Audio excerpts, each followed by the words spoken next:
Hey everyone, today I'm going to show you how to add Torrentio on Stremio.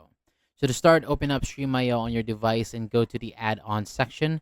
You can check both the official add-ons and the community add-ons, then search for Torrentio.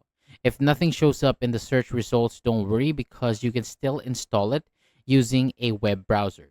Now, open your web browser and go to torrentio.org.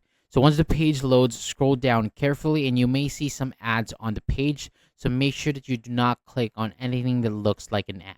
Just keep scrolling until you find the blue install button.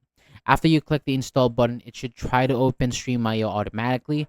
And when Stremio opens, you will see the Torrentio add-on page. And from there, click install and wait for it to finish adding the add-on to your Stremio account.